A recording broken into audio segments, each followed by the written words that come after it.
Hello जय श्याम। सदा भवानी दाहिने सम्मुख रहे गणेश, और 5 देव मिल रक्षा करें ब्रह्मा विष्णु महेश। तो विघ्न हरण मंगल करण हे गणपति महाराज, और प्रथम निमंत्रण आपको पूर्ण कीजो सब काज। तो बैल चढ़े शिव जी मिले, गरुड़ चढ़े भगवान, और सिंह चढ़ी मैया मिली, पूर्ण कीजो सब काज। बोले श्री भगवत भगवान की जय, भागवत भगवान की जय, श्रीमद् भागवत महापुराण की जय, श्री भागवत भगवान की जय। उसे देखकर ब्राह्मण देवता को बड़ा आनंद हुआ, और उसने स्वयं ही उसके सब संस्कार किए। इस समाचार से और सब लोगों को भी बड़ा आश्चर्य हुआ, और वे बालक को देखने के लिए आए तथा आपस में कहने लगे, देखो भाई, अब आत्मदेव का कैसा भाग्य उदय हुआ है। आत्मदेव का भाग्य कैसा उदय हुआ है। कैसे आचार्य की बात है कि गौ के भी ऐसा दिव्य रूप बालक उत्पन्न हुआ है। देव योग से इस गुप्त रहस्य का किसी को भी पता नहीं लगा। आत्मदेव ने उस बालक के गौ के से कान देखकर उसका नाम गौकर्ण रखा। कुछ काल बीतने पर वे दोनों बालक जवान हो गए। उसमें गौकर्ण तो बड़ा पंडित और ज्ञानी हुआ, किंतु धुंधकारी बड़ा ही दुष्ट निकला। असरान आदि ब्राह्मणों आचारों का उसमें नाम भी न था, और न खान पान का ही कोई परहेज था। क्रोध में बहुत बड़ा चढ़ा था। वह बुरी वस्तुओं का संग्रह किया करता था। मुर्दे के हाथ से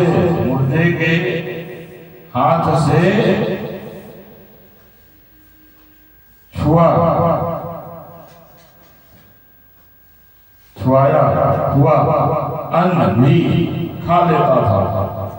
दूसरों की चोरी करना और सब लोगों से द्वेष बढ़ाना उसका स्वभाव बन गया था। पीछे वह दूसरों के घरों में आग लगा देता था। दूसरों के बालकों को खेलने के लिए गोद में ले लेता और उन्हें चट कुएं में डाल देता। हिंसा का उसे व्यसन सा हो गया था। हर समय वह अस्त्र शस्त्र धारण किए रहता और बेचारे अंधे और दीन दुखियों को व्यर्थ तंग करता। चंडालों से उसका विशेष प्रेम था। बस हाथ में फंदा लिए कुत्तों की टोली के साथ शिकारी की टोह में घूमता रहता था। वेश्याओं के जाल में फंसकर उसने अपने पिता की सारी संपत्ति नष्ट कर दी और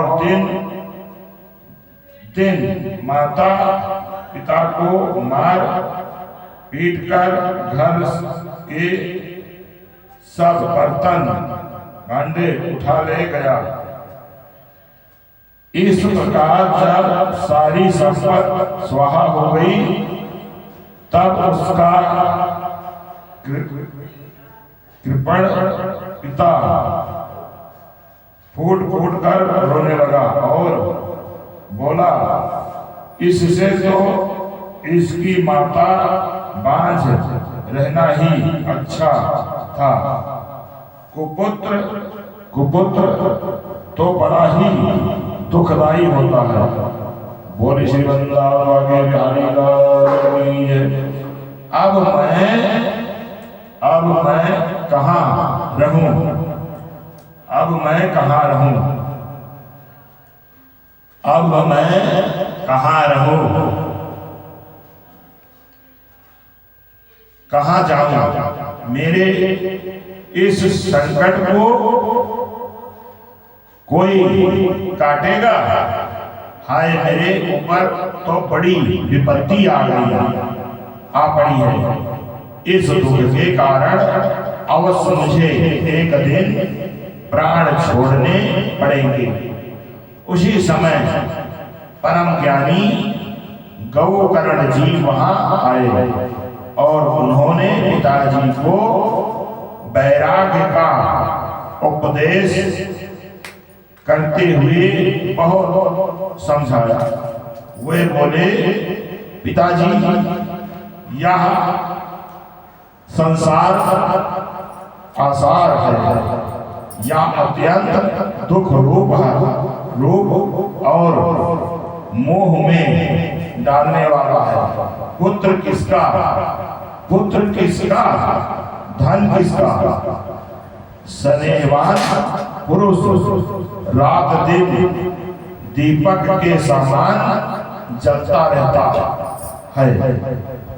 सुख ना तो इंद्र को है और ना चक्रवर्ती राजा को भी है। सुख है तो केवल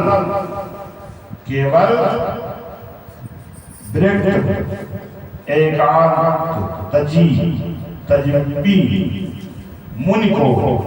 यह मेरा पुत्र है, इस अज्ञान को छोड़ दीजिए। मोह से नरक की प्राप्ति होती है। मोह से नरक की प्राप्ति होती है। यह शरीर तो नष्ट होगा ही, इसलिए सब कुछ छोड़कर वन में चले जाएं।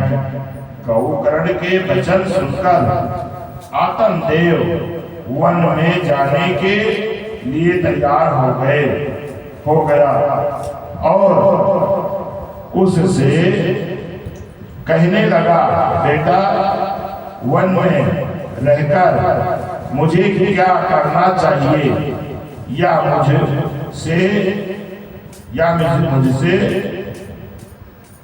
मुझसे विस्तार पूर्वक कहो। मैं बड़ा मूर्ख हूँ। अब तक कर्मवश स्नेह परामर्श में बधा हुआ अपंग की भात इस घर रूप अंधेरे कुएं में ही पड़ा रहा हूं। तुम बड़े दयालु हो, इससे मेरा उद्धार करो। गौकर्ण ने कहा, पिताजी, यह शरीर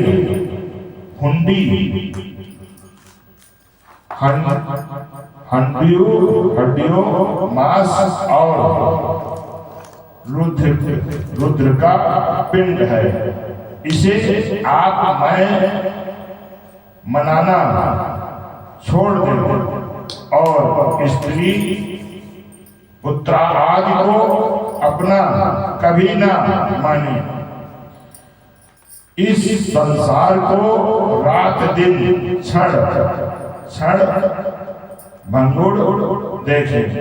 इसकी किसी भी वस्तु को अस्थाई समझ उसमें राग ना करें, बस एकमात्र वैराग के शारीरिक होकर भगवान की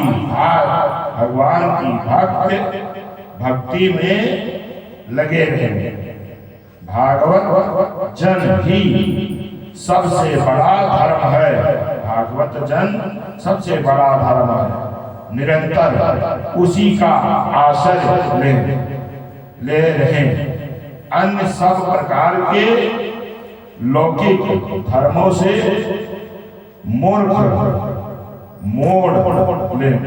मुख मोड़ ले सदा साधु जनों की सेवा करे, भोगों की लालसा को पास न भटकने दे तथा जल्द से जल्दी दूसरों के गुण दोषों का विचार करना छोड़कर एकमात्र भागवत सेवा और भगवान की कथाओं के रस का ही पान करें, भगवान के रस का ही पान करें। बोले श्रीमद् भागवत महापुराण की जय, बोले श्री भक्तवत्सल भगवान की जय, बोले श्री सच्चिदानंद